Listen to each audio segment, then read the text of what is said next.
Hello everyone, welcome to Conquering Objections Part 2. Today we are going to talk about rebuttals. So moving forward, this is what we are going to cover.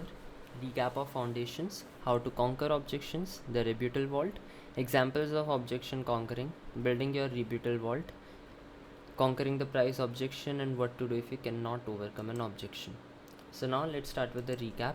Here is what we covered in the last session, where the sale truly begins. Objections separate good salespeople from great salespeople. Objection epiphany. This is basically fear rules most agency owners and they don't handle objections because of this. Erasmian philosophy. This is basically that prevention is better than cure, and the best objection is to have no objections at all. If you learn how to pre-counter the objections by creating the factors of value as we discussed in acquisition commencement, you won't have to face a lot of objection, and that is the best case scenario. Then the next one is befriending objections. You should learn to love the objection. They are just opportunities for you to raise the confidence of the prospect in your services. Breaking frames. There are two kind of frames or perspectives, and your prospect who is raising the objection is in a negative frame. You should be in a positive frame, and you should hold your frame until the prospect joins you there. Radical empathy. You should seek to truly understand the prospect and you should have genuine care for them. Confidence looping. You should loop each objection back to them getting their outcome with confidence. Belief based objection, as we discussed, it's a very big weapon, except that you may have to shatter people's belief and you do this by questioning. There are smoke screen objection, which are just smoke screens to cover doubt. People may have doubt in your services and that's why they have these objections and they are trying to smoke screen the doubt.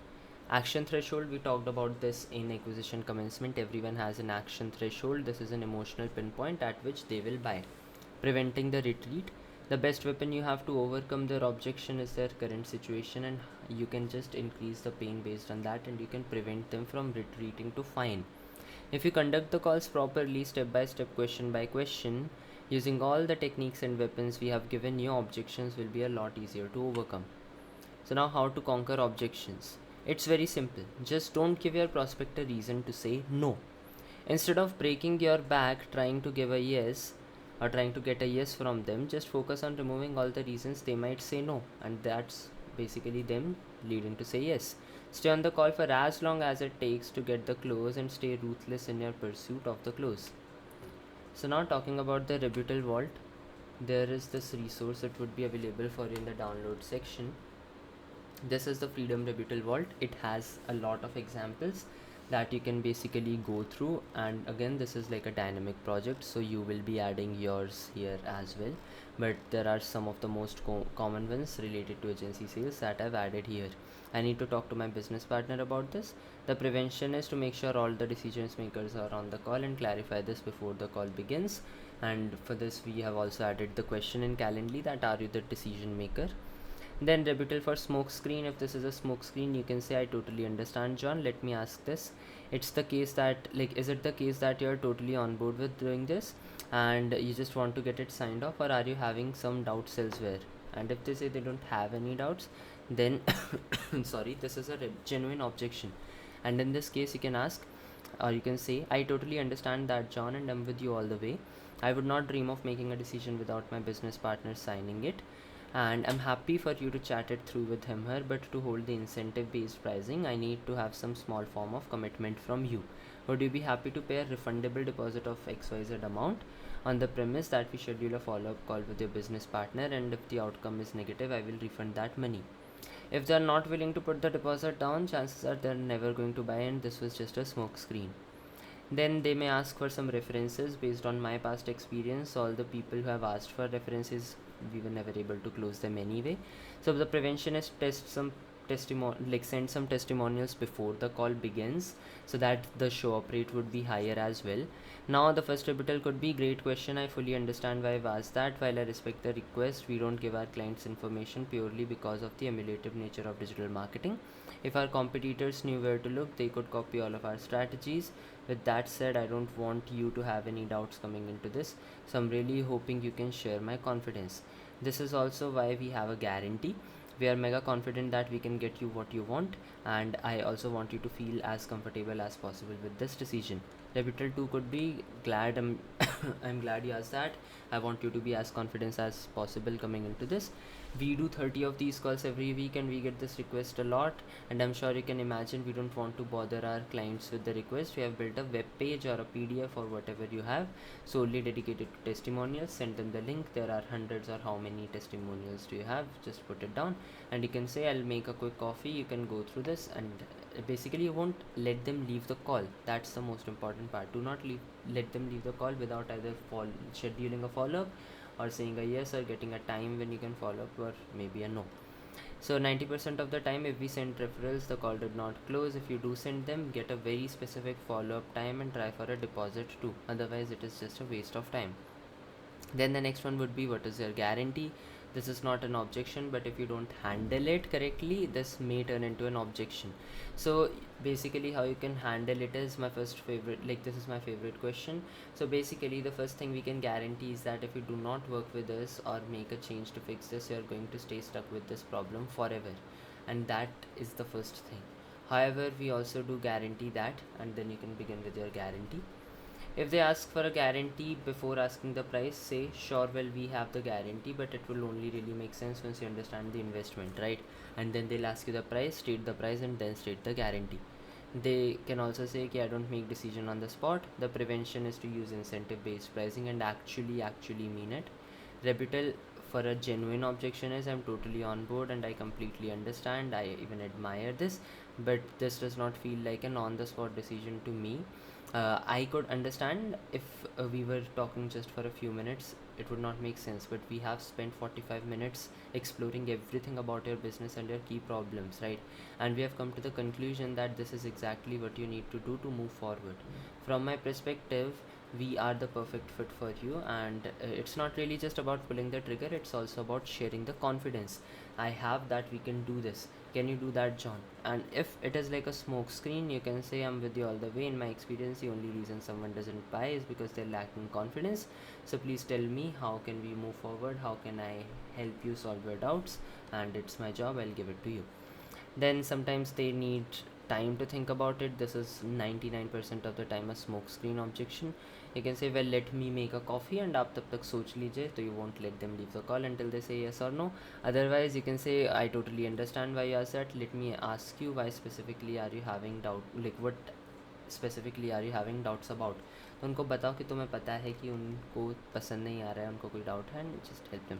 I can not afford it, अगर वो सही में नहीं खरीद सकते हैं, let them go. Otherwise you can be like, that isn't that why you book the call in the first place, because you need help with money. फिर I totally understand, but is this something you want to do or not? If they say yes, you can say, I'm with you all the way. Last thing I want is money to come in the way of us working with a client. And for that, you can either give them a payment, like you can either give them a split payment or something like that, or else you can just start discussing about it. And then there's a lot of them, you can cover these, you can add yours, and basically this is the rebuttal vault. Now moving forward, basically what happens if you cannot overcome an objection? First thing is, you do your best to conquer their objections and you try your best to not give in. Understand that if your prospect does not buy on the call, the chances of them closing on a follow-up are extremely slim. Looking back over all the calls I have done, I rarely had a follow-up to convert. This is why you must adopt a strict philosophy and stick to your guns. If they try to walk all over you and get out of their incentive based pricing, just say no. Do not sell them on the incentive based pricing if they did not make a decision on the call or in 24 hours or whatever time you have. When you scale to 30 calls a week, you must realize that follow-ups cost you more money than the fresh ones. So you should be happy getting a few grand off your prices if it means that you will have the opportunity to close a new client. And to explain this, let's say this is your availability for a call. Every single week you can only take 25 calls. These blue ones are the new calls. So these are the 25 calls that you can take. So these are like 25 new calls waiting for your calendar to open up. Now what happens if all of these becomes a follow-up and they schedule a call again with you for the next week? Now these are the follow-up calls. Your next week is completely filled with all the follow-up calls, 25 follow-up calls, and there is no room for fresh calls since all you have is follow-up calls, right? And this is why we want a clear-cut decision on the call. It costs us more to do a follow-up call than it does to leverage a financial incentive for them to buy now. Remember our philosophy that if there is no yes, that means no. Fence sitting simply will not do, and we will not allow the prospect to sit in the maybe zone. A no is fine, a maybe is something we do not accept. However, here is how to deal with someone who is adamant and they would not decide right now.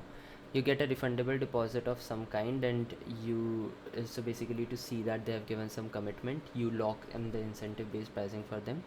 Tell them it is refundable if they change their mind by a certain date.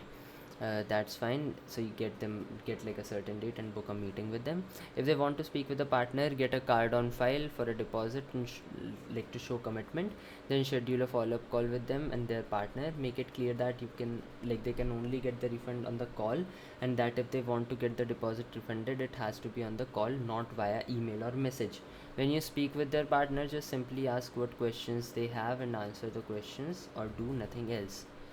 If they want to think about it, you have two options. If you don't have many calls, you can schedule a follow-up call at an exact date and time.